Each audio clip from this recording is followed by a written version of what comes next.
Good morning friends. मैं आपका अपना शशिकांत पांडे, फाइनेंशियल एडवाइज़र। चलिए मैं आपको लाइफ इंश्योरेंस और पब्लिक प्रोविडेंट फंड यानी पीपीएफ के बारे में दोनों में अंतर बताता हूँ, क्या है बेहतर। सबसे पहले मैं पीपीएफ के विशेषताओं के बारे में बता देता हूँ। पीपीएफ का ब्याज दर 7.1% है। क्वार्टर 1 वित्तीय वर्ष 2023-24 के अनुसार न्यूनतम निवेश की राशि 500 रुपये है आपका, और मैक्सिमम निवेश की राशि है 1.5 लाख रुपये प्रति वर्ष। अवधि 15 साल की अवधि फिक्स अवधि है। बाद में इसको 5 साल के लिए एक्सटेंड बढ़ाया जा सकता है।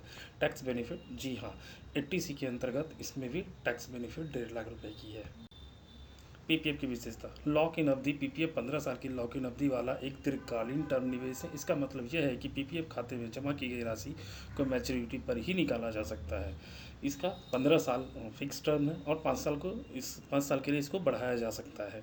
पीपीएफ और ब्याज, पीपीएफ और ब्याज की गणना हर महीने की होती है और यह ब्याज राशि हर साल के अंत में पीपीएफ खाते में जमा की जाती है। सरकार द्वारा हर तिमाही के लिए ब्याज बहाली की घोषणा की जाती है। हर महीने ब्याज राशि का कालक्रम हर महीने की तारीख 5 के बाद डाला जाता है। ठीक है। न्यूनतम जो निवेश की राशि है 500 रुपये साल का है और मैक्सिमम जो निवेश की राशि है वो 1.5 लाख रुपये साल का है। पीपीएफ के बदले लोन, एक पीपीएफ खाता धारक अपना पीपीएफ बैलेंस के बदले लोन ले सकता है। हालांकि खाते की तारीख से केवल तीसरे वर्ष की शुरुआत और छठे वर्ष के अंत के बीच में ही लोन लिया जा सकता है और अधिकांश लोन की राशि पीपीएफ राशि का 25% तक ही सीमित है। पीपीएफ का इंटरेस्ट देख रहे हैं कि बार बार नीचे गिरता जा रहा है। अभी 7.1% है। अब एलआईसी वर्सेस पीपीएफ में आपको समझाता हूँ।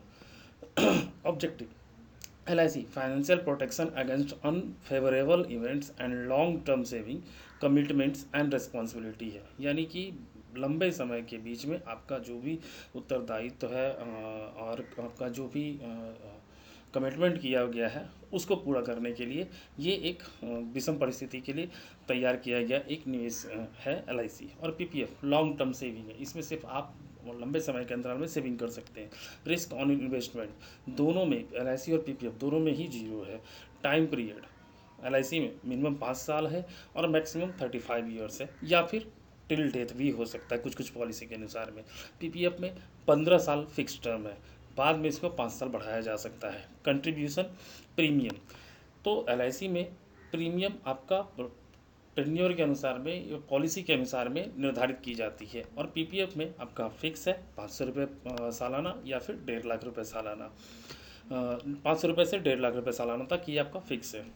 टैक्स बेनिफिट ऑन इन्वेस्टमेंट, तो दोनों में ही 1.5 लाख तक का 80C के अनुसार में एलआईसी और पीपीएफ दोनों में ही आपका टैक्स बेनिफिट है। Taxation on the maturity amount, तो एलआईसी के जो मैच्योरिटी अमाउंट है उस पर 10(10)(d) के अनुसार में आपका टैक्स रिबेट दिया जाता है, टैक्स फ्री किया जाता है। और पीपीएफ में भी टैक्स फ्री है आपका। रिटर्न, रिटर्न जो है वो आपका एलआईसी में 6 to 7.5% रिटर्न मिलता है ट्रेडिशनल पॉलिसी में, और पीपीएफ में गवर्नमेंट जो हर साल अपना ब्याज दर जाहिर करती, उस डिक्लेयर करती, उसके अनुसार इसका आपका रिटर्न दिया जाता है। लोन, सभी एलआईसी की हर पॉलिसी पर लगभग लोन अवेलेबल है और पीपीएफ में आप तीसरे साल से छठे साल के बीच में ही लोन ले सकते हैं, जो कि मिनिमम 25% ही होता है आपका। सरेंडर, एलआईसी में सरेंडर अवेलेबल है, अब मिलता है, आप बीच में सरेंडर कर सकते हैं पॉलिसी का। पीपीएफ में कोई सरेंडर नहीं है 15 साल के पहले। 15 साल के बाद आप डायरेक्ट मैच्योरिटी ही लेंगे। ऑन डेथ इन्वेस्टर, अगर आप ऑन डेथ हो जाता है तो आपके एलआईसी में क्या होता है, आपका sum assured plus bonus plus final addition bonus ये मिल जाता है। और पीपीएफ में आपका जो आपने इन्वेस्ट किया है वो अमाउंट प्लस टिल टर्म जो आपका इंटरेस्ट हुआ है वो आपका इंटरेस्ट मिलता है आपका। तो एलआईसी और पीपीएफ के बीच में जो बेसिक आपका अंतर है वो मैं आपको यहाँ बता दिया हूँ। अब चलो ये आपको उदाहरण के रूप में मैं आपको आगे समझाता हूँ। 2 उदाहरण लूँगा, वो दोनों ही उदाहरण से मैं आपको समझाऊँगा। ऑप्शन 1, जीवन लाभ। एक आदमी जीवन लाभ की पॉलिसी ली और दूसरे ने पब्लिक प्रोविडेंट फंड यानी पीपीएफ लिया हुआ है। दोनों का एज 30 साल है और एलआईसी में जो टर्म है वो 16 साल का है और पीपीएफ में टर्म है 15 साल का।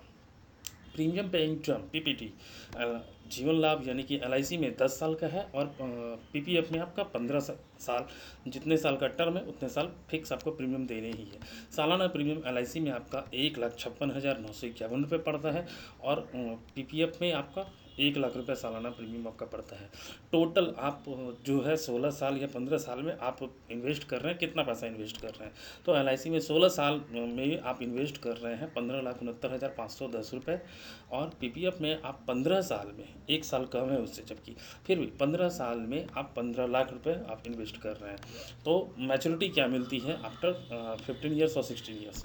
तो एलआईसी में 16 साल के बाद आपका मैच्योरिटी जो मिलता है 29,97,000 रुपये, और पीपीएफ में 15 साल के बाद जो आपको रिटर्न मिलता है, मैच्योरिटी मिलता है, वो 27,12,140 रुपये।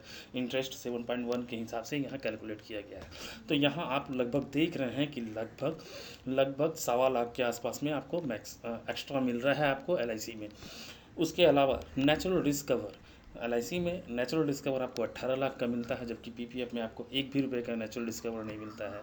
प्रीमियम हॉलीडे, जी एलआईसी के पॉलिसी में आपका प्रीमियम हॉलीडे भी है, जबकि पीपीएफ में कोई प्रीमियम हॉलीडे नहीं है, जीरो है। एक्सीडेंटल रिस्क कवर, एलआईसी में आपका एक्सीडेंटल रिस्क कवर मिलता है जो कि 36 लाख रुपये का है, और पीपीएफ में आपको कोई भी रिस्क कवर नहीं मिलता है, एक्सीडेंटल रिस्क कवर, जो कि जीरो है।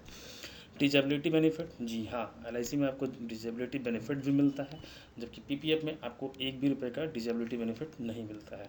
तो आपको यहाँ मैंने एक उदाहरण के रूप में एलआईसी वर्सेज आपको पीपीएफ दिखाया। एक और उदाहरण मैं आपको लेता हूँ जिसमें भी आपको मैं दिखाता हूँ, टर्म का अंतर रहेगा। चलिए,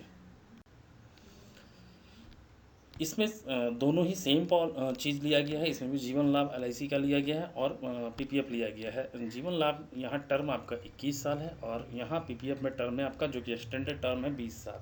5 साल के लिए बाद में बढ़ा सकते हैं, तो ये 20 साल के लिए हो गया। तो इसमें अगर 21 साल के लिए एलआईसी मैंने लिया हुआ है तो उसमें पीपीटी 15 साल ही देने हैं, जबकि 20 साल जो टर्म बढ़ाया गया है उसमें प्रीमियम मुझे 20 साल देने होंगे। सालाना प्रीमियम जो पड़ रहा है आपका एलआईसी में वो 1,33,000 रुपये का पड़ रहा है, और पीपीएफ में आपका 1 लाख रुपये सालाना इन्वेस्टमेंट पड़ रहा है। टोटल जो इन्वेस्ट करते हैं आप टिल टर्म, वो आप एलआईसी में इन्वेस्ट करते हैं 20 लाख रुपये, और पीपीएफ में भी इन्वेस्ट करते हैं 20 लाख रुपये। तो यहाँ इन्वेस्टमेंट अमाउंट में किसी भी प्रकार का कोई अंतर नहीं पड़ा। टोटल आपने इन्वेस्टमेंट जितना आपने एलआईसी में किया, सेम आपने पीपीएफ में भी किया है। मैच्योरिटी जो आप को एलआईसी के द्वारा प्राप्त होता है वो 20 सालों के 21 सालों के बाद वो 48,50,000 रुपये का होता है आपका, जबकि पीपीएफ में आपका जो 20 साल के बाद मैच्योरिटी मिलता है आपको वो 44,38,860 रुपये का मिलता है। ये यहाँ भी 7.1% आपको इंटरेस्ट रेट के हिसाब से कैलकुलेट किया गया है। तो आप यहाँ देख रहे हैं कि लगभग 4.5 लाख के आसपास में आपको लॉस हो रहा है। अगर आप पीपीएफ में कर रहे हैं तो 4 लाख रुपए आपको कम मिल रहा है, और एलआईसी में कर रहे हैं तो आपको 4 लाख रुपए पीपीएफ से ज़्यादा मिल रहे हैं आपको। इसके अलावा नेचुरल रिस्क कवर एलआईसी में आपको 24 लाख का मिलता है, जबकि पीपीएफ में आपको एक भी रुपये का नहीं मिलता है। प्रीमियम हॉलीडे मिलता है आपको इसमें, पीपीएफ में कोई प्रीमियम हॉलीडे नहीं मिलता है आपको। एक्सीडेंटल डिस्कवर मिलता है 48 लाख रुपए का, जबकि पीपीएफ में आपको एक भी रुपये का एक्सीडेंटल डिस्कवर नहीं मिलता है। बीच में कहीं भी कुछ भी हो जाए तो उसके रिस्क पीपीएफ नहीं लेती है आपकी। डिजेबिलिटी बेनिफिट, जी हाँ, आपको एलआईसी में डिजेबिलिटी बेनिफिट भी मिलते ही है, जबकि आपको पीपीएफ में कोई अपंगता लाभ नहीं मिलता है, कोई डिजेबिलिटी बेनिफिट नहीं मिलती है। तो आपने देखा, दो उदाहरण मैंने आपको बताया, एक 15 साल को लेकर के और एक 20 साल का टर्म लेकर के। यही दो टर्म आपका पीपीएफ में होता है, तो दोनों ही टर्म में मैंने दिखाया। तो दोनों ही टर्म में तो एलआईसी आपको पीपीएफ से कहीं ज़्यादा बेहतर नज़र आ रही है। ये आप देख सकते हैं पीपीएफ वर्सेस एलआईसी का एक और उदाहरण यहाँ दिया गया है।